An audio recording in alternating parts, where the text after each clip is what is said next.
దేవునికి స్తోత్రం. మీ అందరికీ నా వందనాలు.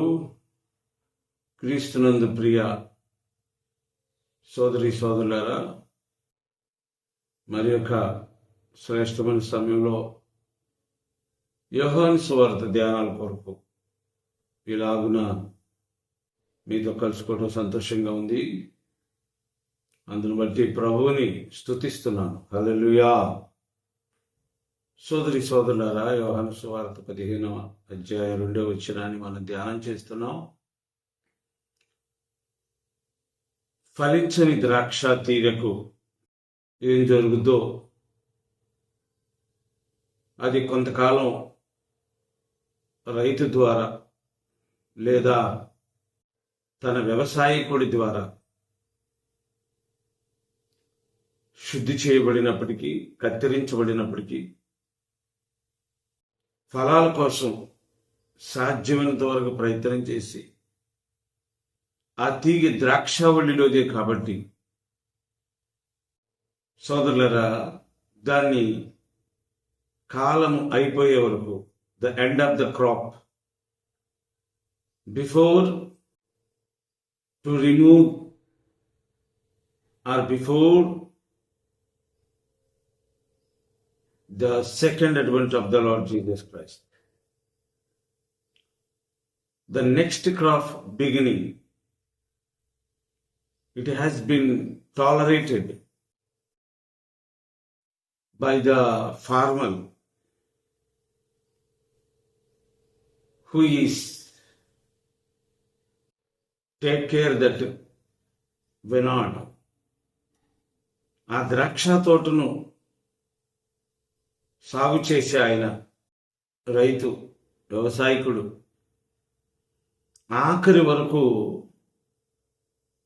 ఆ ఫలించని కొమ్మని ఫలం కొరకు ఎదురు చూస్తాడు. సోదరులారా, ఒకవేళ అది సాధ్యపడకపోతే, ఒకవేళ వీలు పడకపోతే సోదరులారా, చివరిగా దాన్ని తీసివేస్తాడు. ఈ సందర్భాన్ని గత ఎపిసోడ్లో మనం ధ్యానం చేశాం. But today onwards we have to meditate the fruit bearing branch which is very much satisfied by her master, by her farmer. తన యజమానుని తృప్తిపరిచే, తన రైతుని తృప్తిపరిచే, ఫలాలిచ్చే ఆ ఫలించే తీగను విషయమై సోదరులారా, ఈరోజు కొంచెం ధ్యానం చేద్దాం. ఫలించే తీగ విషయం కొంచెం ధ్యానం చేద్దాం. మనందరికీ తెలుసు. మరొకసారి ఆ వచ్చిన భాగాన్ని చదువుతాను. యోహాను సువార్త 15వ అధ్యాయం 2వ వచనం. నాలో ఫలింపని ప్రతి తీగను ఆయన తీసి పారవేయను. ఫలించు ప్రతి తీగే మరి ఎక్కువగా ఫలింపవలని దానిలోని పనికిరాని తీగలను తీసివేయను. సోదరులారా, ఇది యేసయ్య మాట్లాడుతున్న మాట. నాలో ఫలింపని ప్రతి తీగ. ఈ వాక్యం వింటున్నప్పుడు we must aware to know that the real vine is called the Lord Jesus Christ, and the branches have been dressed in real wine, whether it is not original or original, or he kept in himself, as well as the original, even though it is duplicate. సోదరులారా, ఆ ద్రాక్షావళి ప్రభు అయిన యేసయ్యని, ఆ ద్రాక్ష తీగే వింటున్నంతసేపు నువ్వు నేనని, ఎందుకంటే దానిలో నుండి జాతి ద్రాక్ష తీగ విరవబడింది. ఆ నిజమైన ద్రాక్షావళికి నీవు నేను అంటుకట్టబడ్డాము. So until to end of this message, to close this message, we have to concern that the branch is myself. ఆ తీగ నేను అనే విషయాన్ని నీ మనసులో ఉంచుకోవాలి సోదరి సోదరుడా. ఈ ఫలించని ద్రాక్ష తీగ మెయిన్గా ఏ విషయాన్ని ప్రభువు మాట్లాడారు వారితో అంటే, ఇప్పుడు మనతో మాట్లాడే సందర్భాలు వేరు, బట్ శిష్యులతో మాట్లాడిన సందర్భాలు వేరు. శిష్యులతో మాట్లాడిన సందర్భాలు సోదరులారా, నిలిచి ఉండి ఫలాలిస్తున్న 11 మంది శిష్యులు గురించి, తీసివేయబడుతూ ఫలించని ఆ ప్రభువుని అప్పగించిన యోధా గురించి. Indirectly he spoke with his disciples. ప్రత్యక్షంగా కాకుండా పరోక్షంగా యేసయ్య ఈ మాటలు తన శిష్యులతో మాట్లాడారు. సోదరులారా, ఫలించని దాన్ని తీసేశాడు. గుర్తుపెట్టుకోవాలి, ఫలించని యోధా అని తీసేసి ఎలాగా అతని స్థానంలో మరి ఒక వ్యక్తిని నియమించుకున్నాడో, సోదరులారా అలాగే ఫలించని నిన్నైనా నన్నైనా ఆయన తీసివేయటానికి వెనుకాడడు అనే విషయాన్ని నీ మధ్యలో ఉంచుకోవాలి సోదరి సోదరుడు. ఇక్కడ విషయం ఏమిటంటే సోదరులారా, యోధా తీసివేయబడే ప్రతి ఫలింపని తీగకు సాదృశ్యము అనేది గుర్తుపెట్టుకోవాలి. తీసివేయబడని ఫలించే ప్రతి తీగకు మిగతా ఆ 11 మంది శిష్యులు అనే విషయాన్ని గుర్తుపెట్టుకోవాలి. సోదరులారా, తీసివేసినా కూడా ఉన్నామన్నట్లుగా నటిస్తూ, సోదరులారా నెట్టివేయబడినా కూడా మేము ఆయన వారని అన్నట్టు మోసపోతూ, మనుషులను మోసగిస్తూ, నిలిచి ఉన్నట్టుగా ఉండి నిలకడలేని పనులు చేసే విశ్వాసులు ఉన్నారు, సేవకులు కూడా ఉన్నారు. ఆ విషయం బాగా గుర్తుపెట్టుకోవాలి సోదరులారా. You must remember it. అలాంటి వారిని నువ్వు గమనించకపోతే నీకొచ్చే నష్టం ఏమిటో తెలుసా? నీ ఆత్మ పరలోక రాజ్యాన్ని కోల్పోతుంది. వాస్తవానికి ఈ రోజుల్లో కావచ్చు, ఆ రోజుల్లో కావచ్చు, ఈ తీసివేయబడినవి కావచ్చు, లేక ఫలింపని కొమ్మలు కావచ్చు, ఇవన్నీ సువార్తను వ్యతిరేకించి, సత్యవార్తను వ్యతిరేకించి, నీతి కలిగిన ఆయన పరిశుద్ధాత్మ బోధను వ్యతిరేకించి, సోదరులారా ఎక్కడ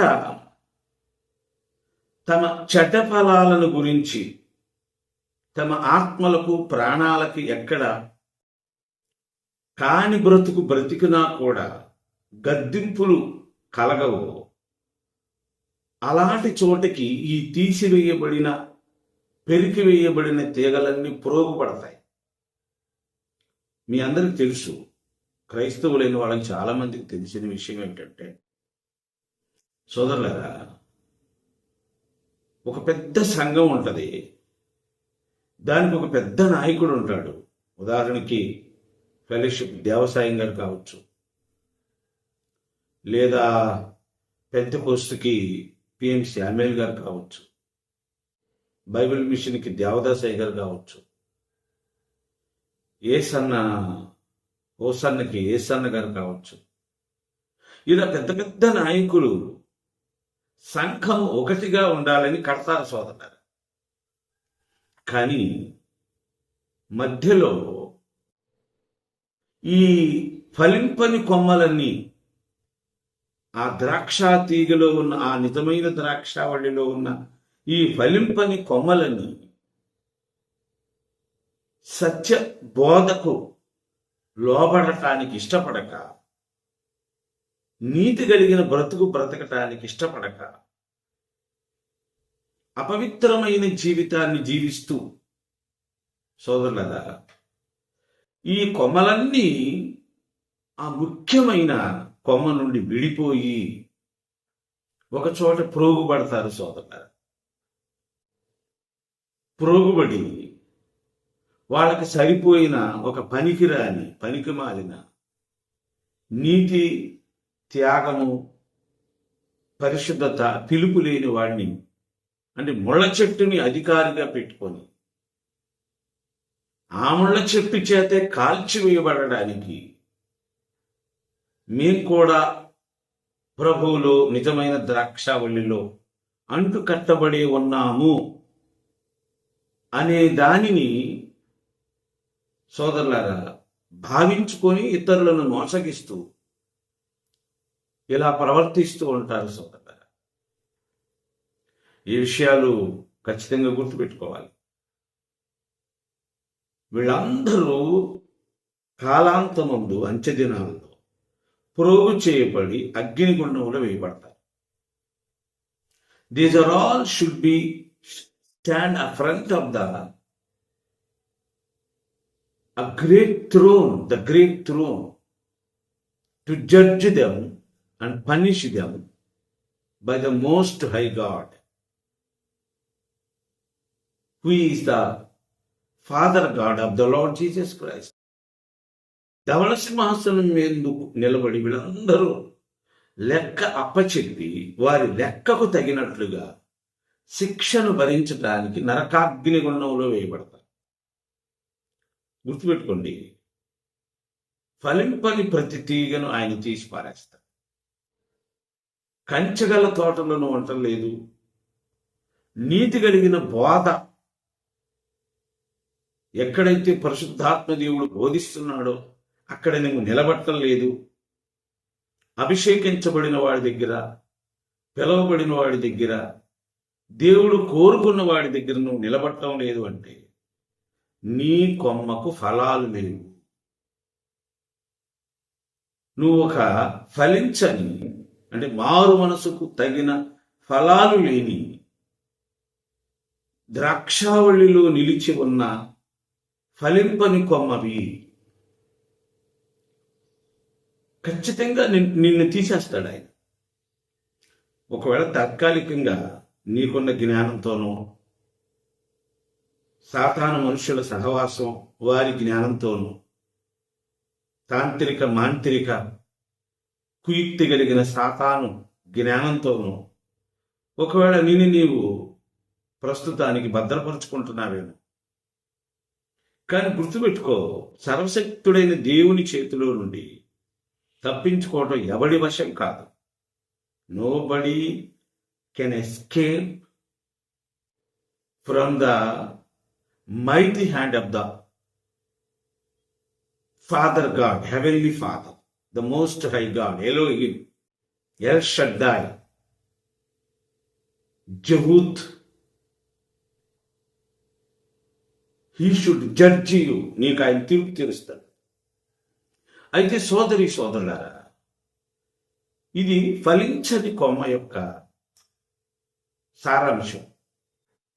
ఈ ఫలించని కొమ్మను ఎలాగూ యోధాను తీసివేశాడు, అతని అనుచరులు చాలా మంది సంఘాలు ఉన్నారు, వాళ్ళని కూడా తీసేస్తాడు.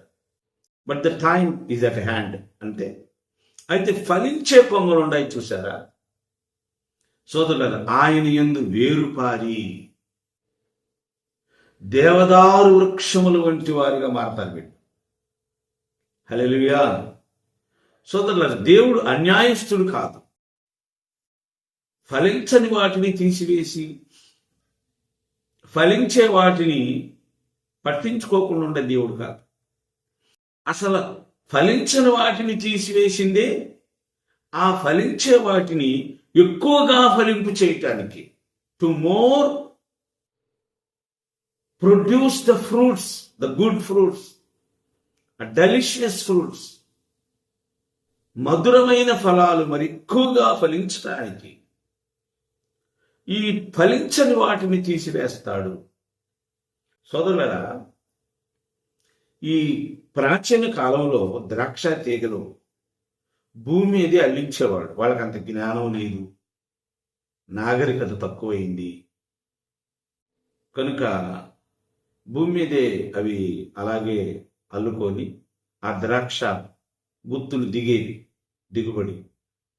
అయితే ఆ తోటమాలి, ఆ కాలంలో ఉన్న తోటమాలి ఆ తీగలను అలాగే పైకెత్తి వాటిని జాగ్రత్తగా శుభ్రం చేస్తారు. ఎందుకు శుభ్రం చేస్తారంటే,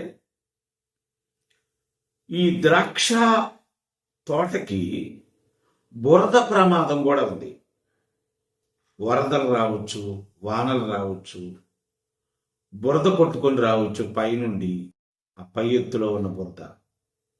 అందువల్ల కాయలకు బురద పట్టి, పురుగు పట్టి, కుళ్ళు పట్టే ప్రమాదం ఉంది.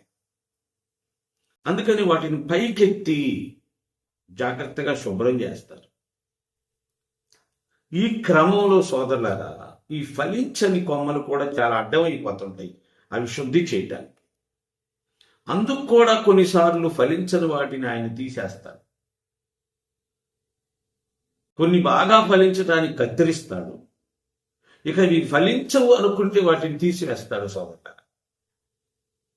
అంటే తన ద్రాక్ష తోట ఫలించటానికి ఎంత జాగ్రత్త తీసుకుంటాడో ఒకసారి ఆలోచించు సోదరి సోదరు. అది దేవదారు వృక్షం వంటి దానిగా చేస్తాడు. దాని నుండి వారి ఫలములన్నీ సోదరులారు, అంటే సంఘములో ఉన్న ద్రాక్ష తోట, సంఘములో ఉన్న ద్రాక్ష తీగలు, దేవుని సంఘమని ద్రాక్ష తోట మంచిగా ఫలించి దేవదారు వృక్షముల వలె అభివృద్ధి పొందినట్లు, ముఖ్యంగా నీతి కలిగిన ఫలములు సోదరులారా, అవి సంఘములో బాగా నింపబడేటట్టు ఫలవంతంగా ఉండటానికి కొన్నిసార్లు అండి కత్తిరించడం అంటే అది నొప్పితో కూడిన పని, బాధతో కూడిన పని. కత్తిరిస్తేనే ఆ తీగ చక్కగా అధికంగా ఫలిస్తుంది. అంటే ఒక సంఘానికి శోధన, ఒక విశ్వాసికి శోధన, శ్రమలు కత్తిరించడానికి గుర్తు. To more produce fruits, to more giving fruits, to more righteousness, to more good deeds, ఎక్కువగా ఫలించడం, ఎక్కువ క్రియలు చేయటానికి, ఎక్కువగా నీతిమంతులుగా ఉండడానికి. కత్తిరించడం అంటే శ్రమలు. మనకు తెలుసు కదా, శోధించబడిన మీదట సువర్ణముగా మార్చబడతారు అని. సోదరులరా, శోధన, కత్తిరించటం, శుద్ధి చేయటం శోధన, బురద కడగటం శోధన. లోకంలో మన ఇంట్లో పనికిమాలిన వాళ్ళందరూ ఉంటారు, మారు మనసులు, బంధువుల్లో ఉండొచ్చు, మన భర్త అయి ఉండొచ్చు, మన భార్య అయి ఉండొచ్చు, మన పిల్లలు అయి ఉండొచ్చు, అన్నదమ్ములు అయి ఉండొచ్చు. చాలామంది వారి వారి పనికిమాలిన పనుల్లో మనల్ని కూడా ఇన్వాల్వ్ చేస్తూ ఆ బురద మనకు అంటిస్తూ ఉంటారు. ఆ బురద కడిగే క్రమం కూడా మనకు శోధనే సోదరులారా. అప్పుడు కూడా ఆ బాధ మనం భరించవలసిందే సోదరు. అధిక ఫలాలు మనం ఫలించాలంటే ప్రభువైన యేసుక్రీస్తు మన దేవుడు మన మీద ఎక్కువ లక్ష్యాన్ని ఉంచుతాడు సోదరు. ఆయన ఎక్కువ లక్ష్యాన్ని ఎవరి మీద ఉంచుతాడో వారికి ఎక్కువ శ్రమ కలుగుతుంది. కానీ ఆ శ్రమ మధురంగా ఉంటుంది, మరిచిపోలేనిదిగా ఉంటుంది. ఆ శ్రమ అన్యజనాంగాన్ని రక్షించటానికి మనకు ఒక సాక్ష్యముగా ఉపయోగపడుతుంది సోదరు. This is all the grace of God only. శోధన రావటం చిన్న విషయం కాదు. దాన్ని సహింపగలిగిన జ్ఞానం, శక్తి కలిగి ఉండడం చిన్న విషయం కాదు సోదరులారా. ఇవన్నీ పరిశుద్ధాత్మ ద్వారా దేవుని కృప వలన మాత్రం కలగవలసింది. సద్గుణం వెంబడి సద్గుణం సోదరులారా. జ్ఞానం వెంబడి జ్ఞానం, వరము వెంబడి వరం, ఆత్మఫలం వెంబడి ఆత్మఫలం. ఇవన్నీ సోదరులారా ఫలించే కొమ్మలు, దేవుని కృపావరాలు, దేవుని దయ వలన కలిగి. ఈ తీగను ఫలింపు చేసేది కూడా ప్రభు అయిన యేసయ్యే. శోధన సహించే శక్తినిచ్చేది కూడా ప్రభు అయిన యేసయ్యే. లోకముతో అపవిత్రమైన పోరాటం చేయకుండా నీతి కలిగిన పోరాటం చేసేది, కృపిచ్చేది కూడా యేసయ్యే. సోదరులారా, ఇవన్నీ ఆయన దయవలనే కలుగుతాయి. మరెక్కువ ఫలించడానికి. ఎలా ఉంటుందో తెలుసా అండి? ఈ నిజమైన ద్రాక్షవల్లిలో నిలిచి ఉండి ఫలించడం అంటే ఎలా ఉంటుందో తెలుసా? నాకంటే ఆ తీసివేయబడిన తీగ సంగతే బెటర్. ఒక దెబ్బతో వెళ్ళిపోయాడు. ఇన్ని బాధలు వాడికి లేవు, ఇన్ని శోధనలు వాడికి లేవు. నాకంటే ఆ మారుమనసు పొందనడి బెటర్, నాకంటే ఆ బాప్తిసం పొందనడి బెటర్, నాకంటే ఆ ప్రార్థనకు వచ్చి పాస్టర్ అవనోడే better. Hallelujah. These are all the experiences in the Christian life. The experience of the chosen one's life, anointed one's life. ఏర్పరచబడిన వారి అనుభవాలు, అభిషిక్తుల అనుభవాలు సోదరుల. మీకు బాగా జ్ఞాపకం ఉంటుంది. ఐగుప్తు దేశము నుండి ఇశ్రాయేలు వచ్చేటప్పుడు మధ్యలో మాంసం అవసరమైంది, వాడికి నీళ్ళు అవసరమైంది, భోజనం అవసరమైంది, చాలా చాలా గొంతెమ్మ కోరికలు. ఐగుప్తు దేశం అనేది చాలా పెద్ద దేశం, అభివృద్ధి చెందిన దేశం, పెద్ద వ్యాపార సంస్థలు లేక మార్కెట్లు ఉన్న దేశం. కోరిందల్లా కొనుక్కోగలిగి అనుభవించగలిగిన దేశం. There has been all the facilities when they were in Egypt, and they have gone through with all the traditions and facilities, relations, and to worship the gods of Egypt. ఇవన్నీ చేసేసారు ఇశ్రాయేలు ఐగుప్తులో ఉండి.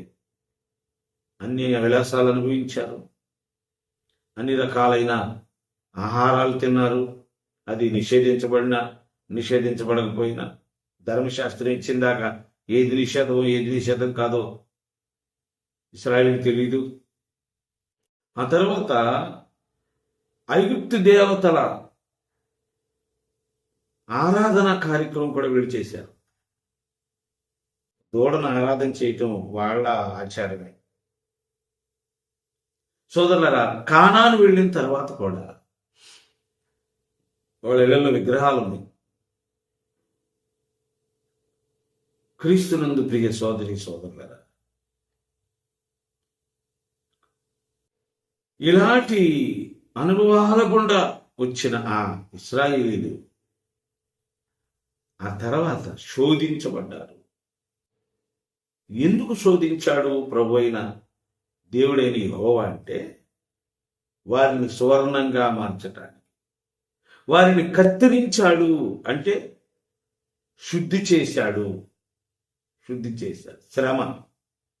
3 దినాలు వెళ్ళవలసిన కానాను యాత్ర 40 సంవత్సరాలు వెళ్ళాడు సోదరి. About 40 years. They have the destiny